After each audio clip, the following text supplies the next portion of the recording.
Welcome this glorious Monday evening to Talk Badminton, and today we are joined by the very young and lover of badminton, Jennifer Evans. Hello, how are you Hello. doing? I'm good, thank you. How are I'm doing you? very well. So, what have you been busy with during COVID? What have you been up to? When you at home, Just I guess. finishing my what is it? I guess you're stuck at home like the rest of us. Yeah, I'm just finishing my HNC for college doing childhood practice. So that's been pretty much what I've been doing every single day. My brother's finishing school and my dad's working, so it's crazy. And what is childhood? Did you say childhood practice? Did you say? Yeah, so like working in nurseries with Oh, young really? children who also have additional support needs as well. Wow. Where did you do that, Jen? When did I Where do did you that? do it? Where about? Oh, that's just at Edinburgh College, just down the road. So I guess you're doing a lot of learning at home at the minute. Does it? It's all online. Yeah, my son's at Harriet Watt. Sam's at Harriet Watt, and they've stopped. He was talking to me yesterday. He's actually stopped going to lectures. He hasn't been to a lecture all year. He says he just does all the coursework and he does all the studying and preps for it all, but actually doesn't bother going to lectures at all now. Do you have much like that? Do you have lectures? We have lectures Monday and Wednesday, and that's it. The rest of it's just coursework and stuff like that. Yep, just So how do you coursework. practice it? Is there a lot of theory in that? Is there? There is a lot of theory. A lot of people don't think how much theory actually goes into childhood practice, but there's a lot. And we were supposed to do placement the days we're not at college, but obviously because of COVID, we're not allowed in. I did a placement last year and I loved it, but there's not one this year. I don't think until May. Wow. So is So the does the HNC give you basically allows you? Is it HNC or HND? Did you say? Sorry. Uh, HNC, High National that's right. So does Certificate. that allow you to go and work in a nursery? Yes, it does. And what's the? Are you quite? Would you be quite happy with it, at the end of it? What would you like to have? I suppose. Would you wanna? Do you want to just work in one? Do you have a special kind of specialism, or do you have anything, or do you just love working with kids and you want to go and work with kids? So Um, I do really, really enjoy working with kids, but at this rate with the virus, I'm just going to get whatever is on offer, to be fair, not really have any yeah, specific at the yeah. moment. Kind of get myself settled into the childhood working environment and then just see where it goes But from how, there. did you ever think about doing like PE or anything like that? Like, because I I, know how much you love yeah, badminton. Did you ever think could I do something in that? yeah, I did when I left school. I did a level 6 for sports coaching and development, and then I wanted to go to uni and be a PE teacher. And I was like, do you know what, this actually isn't for me. I did a Really? year of it, and my mind changed a couple of months towards the end. Still wanted to do something with children, and then my lecturers told me about childhood practice. So I was like, do you know what, I give it a go. And I was like, oh my goodness, this is definitely the right path Brilliant. for me. And what was it about the PE thing? Can I go back to that? That's put you off? Could you say Um, was it something you were doing sport all day, so you didn't know what to do at night, or what was it? Do you think?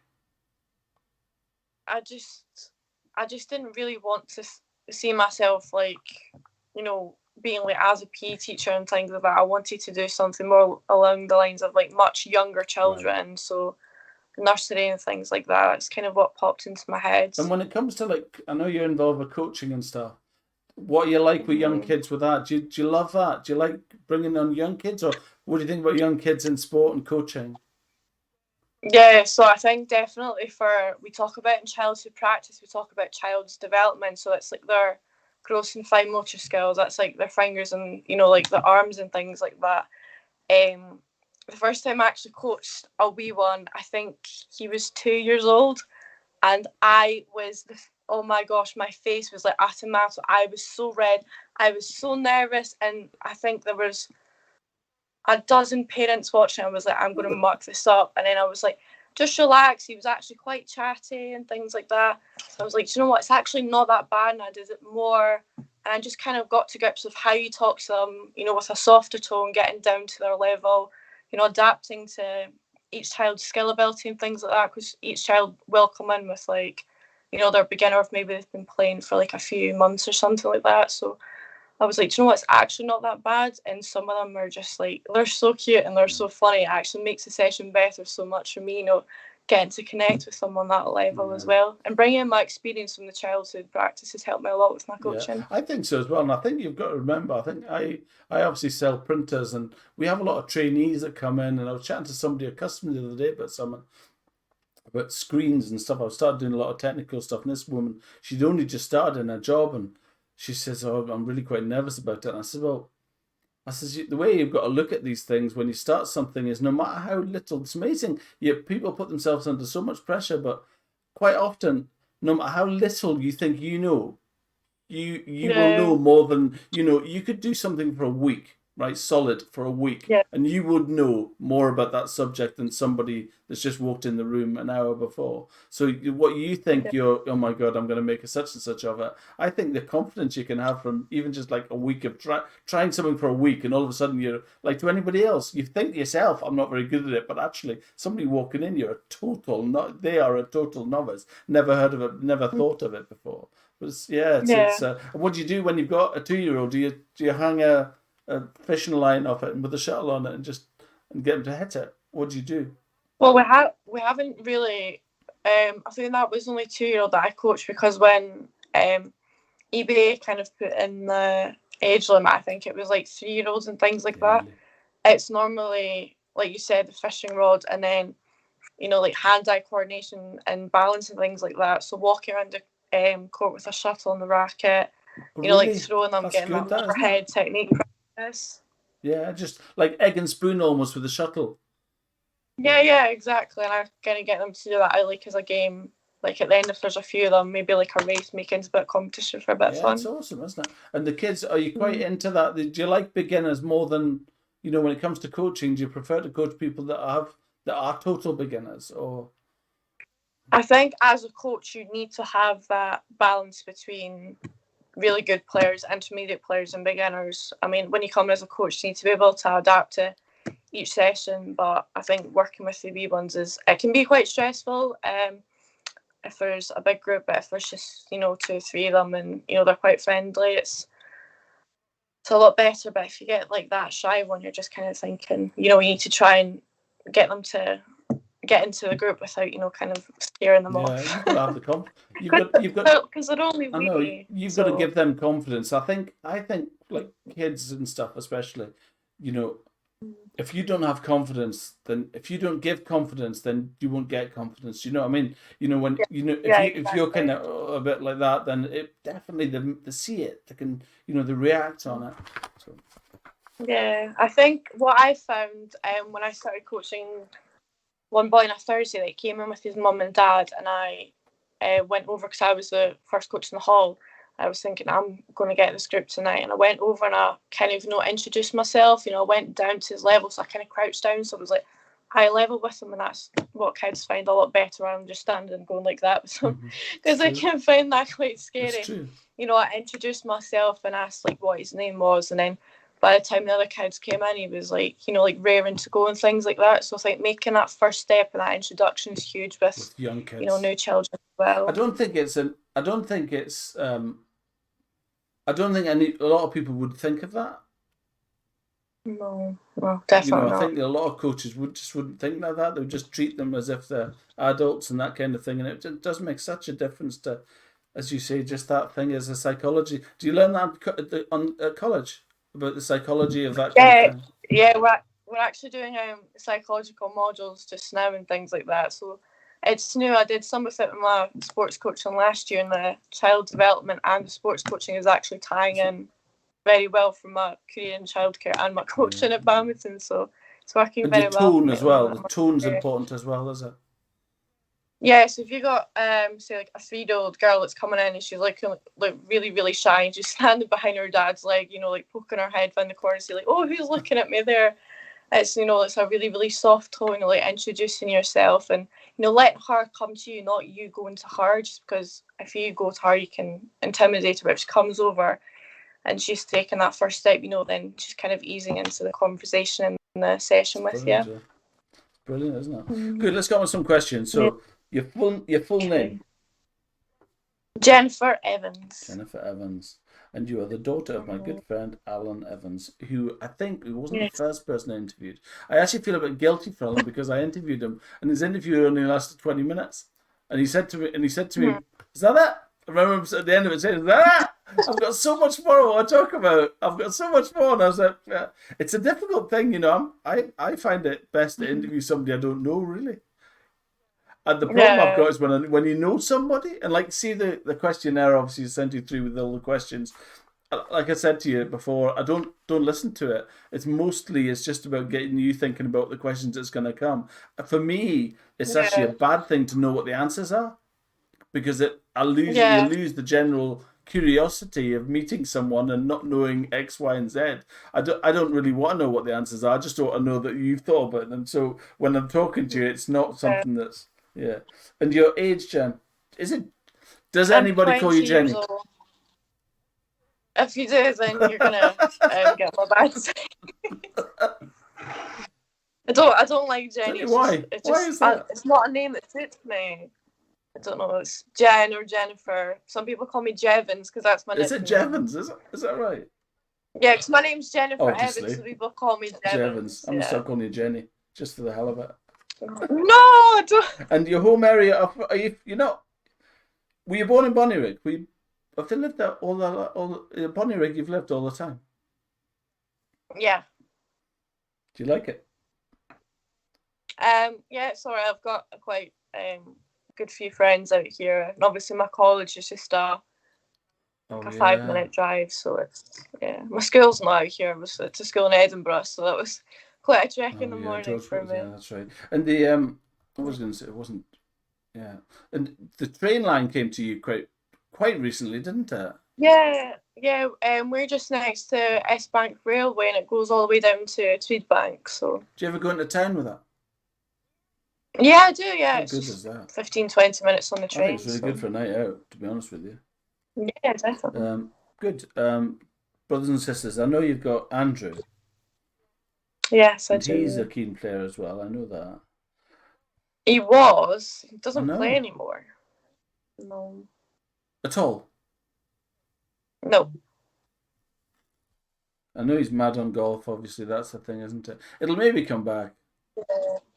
Yeah, he said. I think when he goes off to uni, he'll hopefully get back into. He started swinging his racket in his room and things like that. So I think he's definitely missing it. So. Well, that's good. I think it's got to naturally come back, isn't it?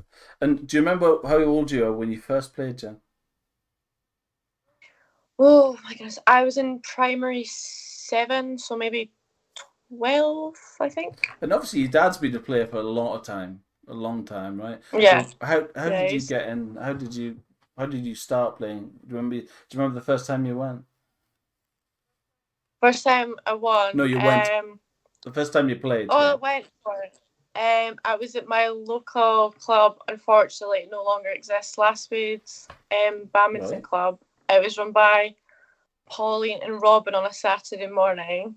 Your dad must have played with you before that, surely. Honestly, I can't remember. It was that long ago. He probably did, but I was very busy on the weekends. I did lots of other sports like gymnastics and karate and swimming, but Saturday morning at Lastwood Badminton Club for like an hour and a half. That's what kind of got me started. And then they did like a development squad after that. They put a few people into, and unfortunately I was one of them. And I thought, do you know what? I'm actually really enjoying this. I'm getting, quite a lot of socialisation as well at a young age. And getting sport and feeling a lot fitter and things like that as well. But yeah, doing the Saturday morning and the development squads and after it, I was like, this is definitely. So how long did it last? You said it sounds like a long time. How long? So you said the morning was what the session, and then you went to. So what was it? You'd like go at like 10 in the morning on a Saturday, and you'd come back at like 3 in the afternoon or something. What was that? I can't remember. I think I had badminton in the morning, and then I had lunch, and then I went to karate in the afternoon. No.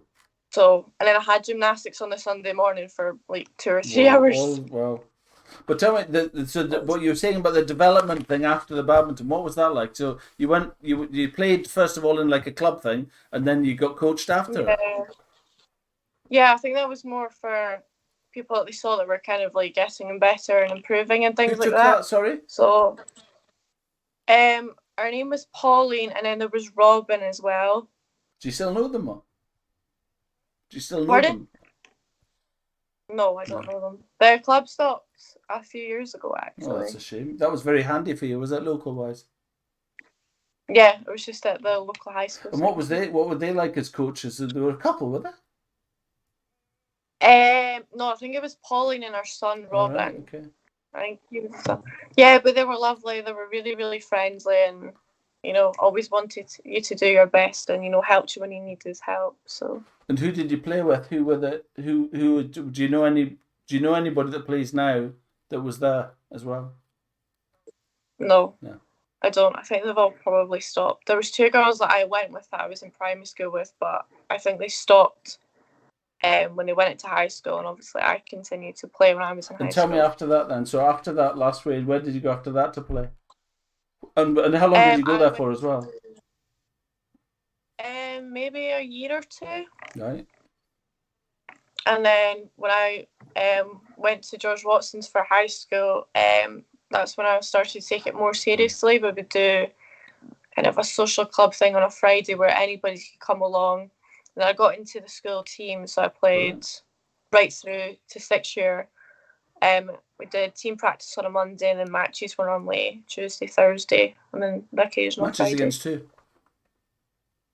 Matches Pardon? Against who? Against who? Other schools. What was that? So, yeah, so there was, I think Stuart's Melville and Mary Erskine was mostly our main competitor, and then there was Merchiston for the boys, Harriet, Boroughmuir for Hull, went to Fetties in 5th year actually. They've got such a nice school, and they were so lovely. It was such a nice match as well. And who's the best? Which of the schools is the best of those schools? It was always either ours or Stuart's Melville and Mary Erskine. We got to the final of the Scottish Schools Quake when I was in 6th year. So what was that Quake? What was that? So we beat every other school in Edinburgh at the mixed competition for under 17. Wow. And then we got to go to Bell Sports Centre, so we got a day off school, which is actually quite nice. We got to play lots of schools across Scotland, all over Scotland. Yeah, and then we came second, and that was my last ever team badminton match for the school. Who did you play with? Did you have a partner that you played with all the time, Jenny? Yeah, you try. It depends who we're playing. So if we're playing a slightly stronger team, we would normally try and put with a stronger player. There was me, myself, Rachel Andrew, Rachel Lou, Annabelle Young, and another girl called Erin. We were mostly the 5 for our age group. And if up the school, Douglas would normally put younger players into our group, so the likes of Rachel McLean and Afreen and things like that. Well, I see. So that wasn't George Watson's. That wasn't them doing that. Who was that? Was that George? Was that Douglas Walker that did all that? Set all that up? Yeah, Douglas. Yeah, he was my school coach. Oh, was he? Oh, is that right? I had no idea. Is that right? I think he's retiring now because of COVID, and he's getting to that age. So the school are trying to find. I didn't know. Is that right? He went to George Watson's school, did he, to coach? I didn't know that. Yeah, he coached a lot of kids. He coached my dad as well. Yeah, I know. He's been about for a long time. Lovely guy. He was. And you watched his interview, didn't you? Yeah. Yeah, I definitely did. Yeah. He's one of them coaches, isn't he? Kind of inspirational guy that brought so much talent through his fingers. It's when you look back and you see. That's what amazes me with coaches, that they just. I think there's a real art in bringing somebody through you. Do you know what I mean by that? You bring somebody in, you let them get as good as you can make them, and then admit that you're as good as I can make you, and then pass you over to somebody else, or talk about other different coaches and that kind of thing. And how do you feel about that as a coach as well? Obviously, I'll come to the coaching, but how do you feel about kind of trying people learning from other people, how do you learn, do you think, as a coach to get better? How do you learn new techniques and stuff? I think I learned from other coaches. I've learned a lot from Greg. He's my boss at the Edinburgh Badminton Academy.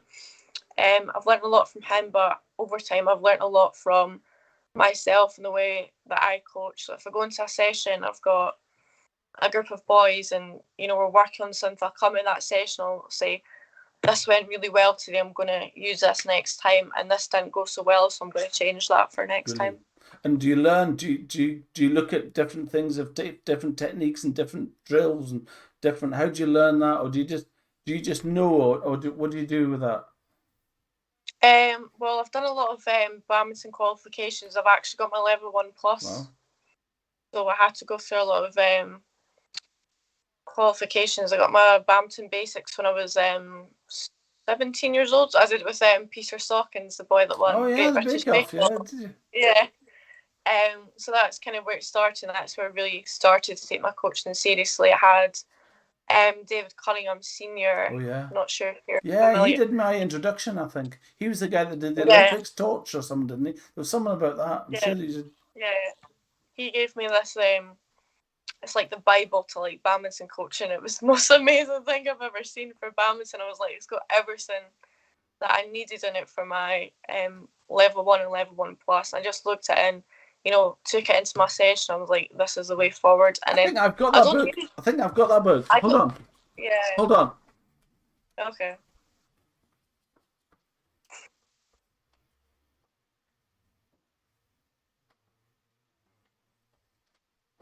Nah, it's not. Have you seen that? What's it called? Can't see it, sorry. David Cunningham gave me that. Fun Games Oh, for it's Beginners. amazing book. I got that when I did my badminton basics. Yeah, it's an amazing book. It's amazing, like for kids and stuff. It's so fun. Oh, it's so good with different things. No shuttles. Look at that. No rackets, and no shuttles permitted. So good.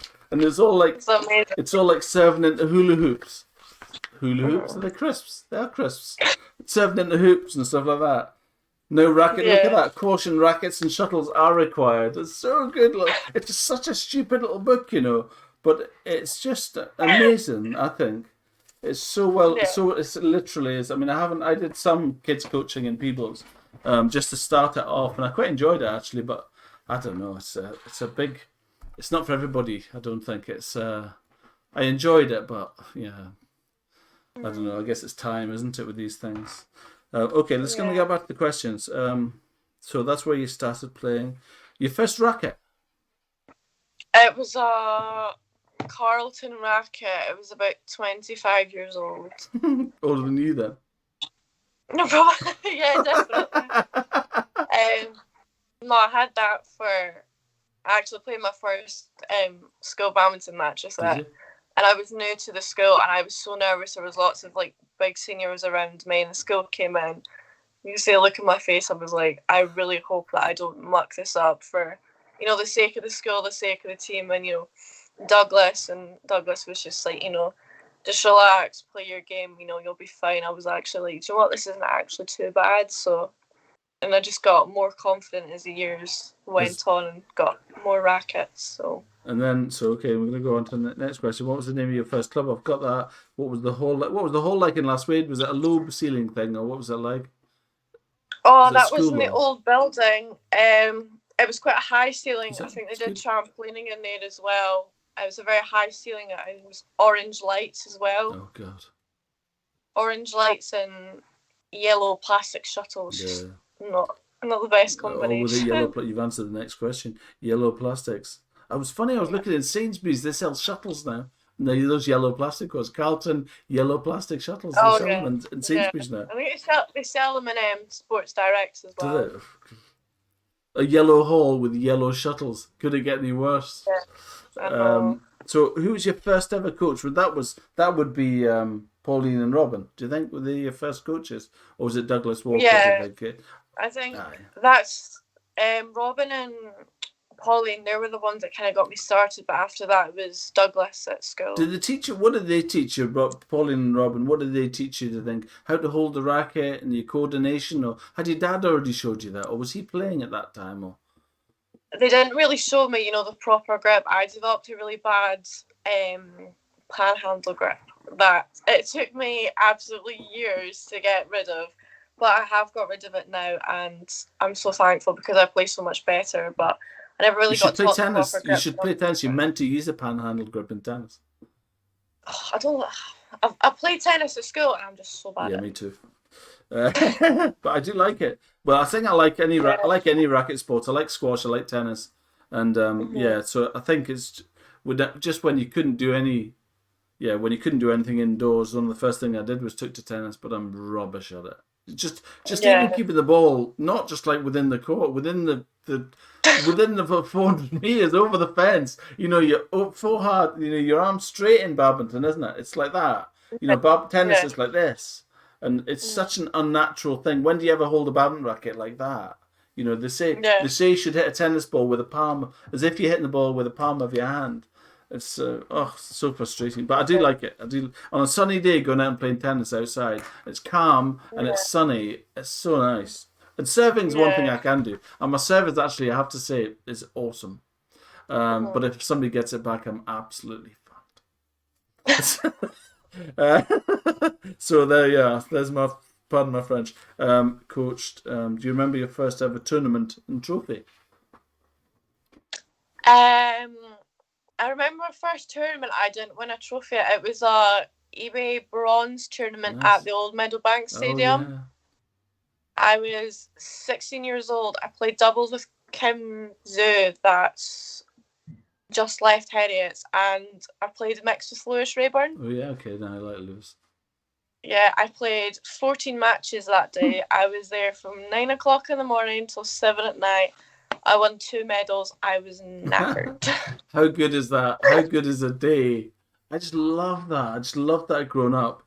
Getting a packed lunch or going to Sainsbury's beforehand and just getting a bag full of stuff and just going and sitting by the side waiting to go on. You're on the singles, then you'll be on the doubles. Then did you play singles as well or not really?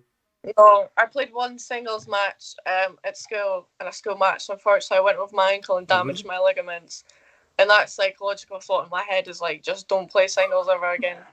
It's good to exercise though. It's great exercise. I'm rubbish. It's like my tennis. I'm rubbish at it, but I like it. Yeah, I've just developed a better understanding for doubles and mixed. You know, like when we go to the All England and I watch badminton matches online, I just, pick it up and I just enjoy it a lot more. Teamwork. Yeah, so. I agree. I think it's but doubles singles definitely feels like proper exercise. It's hard work. It's hardcore. It's really good. Yeah. Like I said, I'm not very good, but I do like it. But you feel your heart races. You know, you can't breathe. I can't remember how many times I've been folded in half at the tee before a serve and like. Me and John Young played singles at Nomads. Or North Morningside. So most successful. So sorry, that was the question, wasn't it? So is mixed your favourite or doubles? I definitely like both of them. Yeah, they're both was equally as good as each other. No favorite. What about ladies? Yeah, ladies doubles or mixed? Yeah. Do you prefer playing at the back or the front in ladies doubles? I think it depends who I'm playing with and who I'm playing against.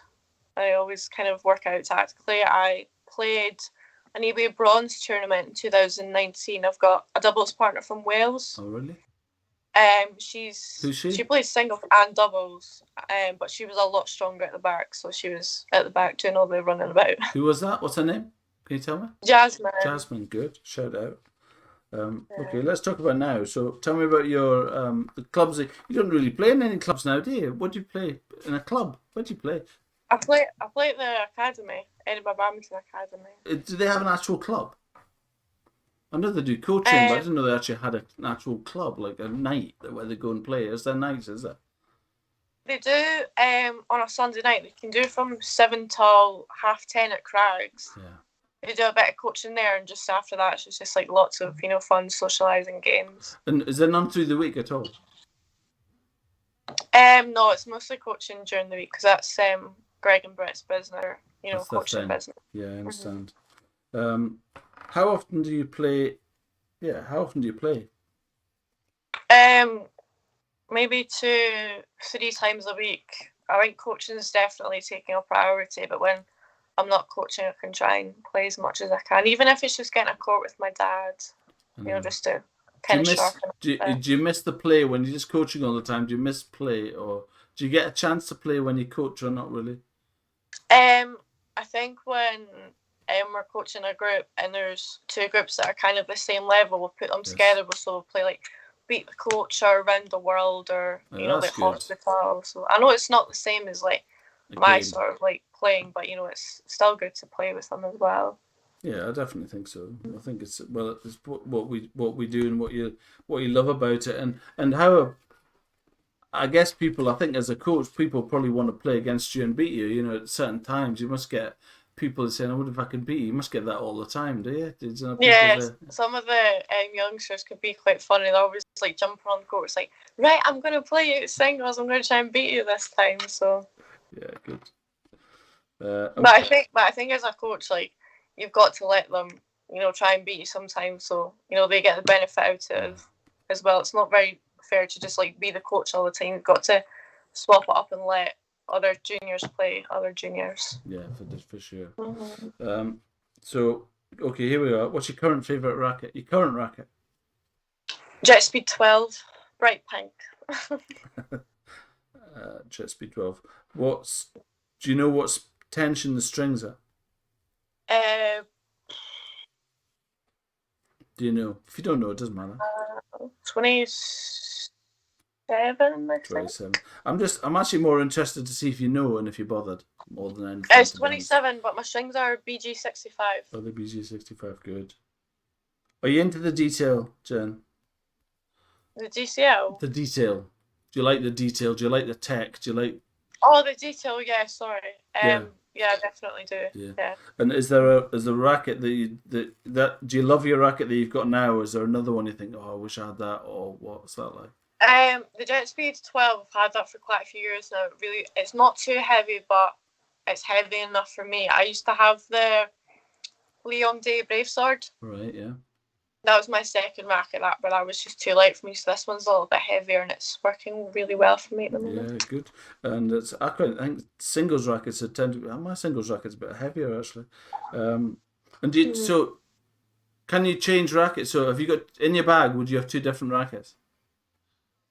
No, two rackets are the same. I agree. Definitely. I'm with you on that. Some people do, You see people, you've got five, they're all different. How do you do that? I mean, it's just crazy. Yeah. I think if you saw Aslan Buchikola, he's got five of the same. He's got five rackets the same. Yeah, he does. I think my dad's got 3 of the Leon Day Brave Swords, actually. Has he got your old one? Yeah, he did. I didn't want it because I got another Jet Speed 12, so I've got 2 of them. That makes sense, doesn't it? Tension, you give me that. Family life's not relevant. What's your favorite event now? Is it still? So you're still young. A lot of these questions are for people like me, like old guys. So they're 50. Okay. So what did you used to like? What tension did you like when you was like literally about 2 years ago? So you pay compare. So could you give me a favorite partner? Favorite partner. So it's a hard one. I'm not digging anybody out here. I'm just saying, somebody that you have. It's fine. Definitely my mixed partner, Lewis Rayburn. We were always kind of on the same level for tournaments and tactics. He's very strong. I like him a lot.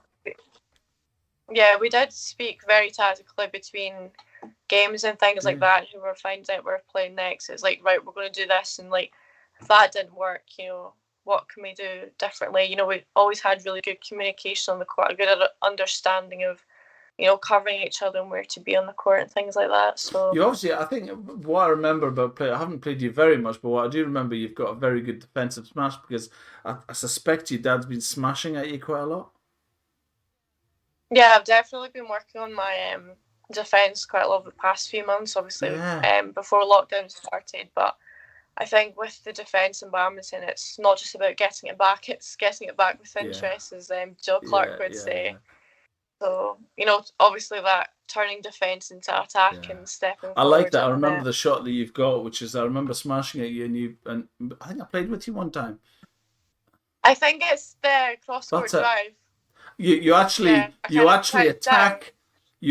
attack a smash coming towards you on the forehand above your waist, which is very unusual. You attack a smash A smash is coming towards you and you will literally hit like that, which is really unusual. Most people are down here, right? And it's going upwards. I think it's if it's coming towards my left hip, because like I said, I'm left-handed. I kind of crouch down and it's drive really it into unexpected. The space. It's definitely it's really unexpected. You think, where did that come from? Because it comes back with most. It feels like it comes back with more speed. Most people, you decelerate. You know, a smash comes towards you, and you're almost taking heat off it.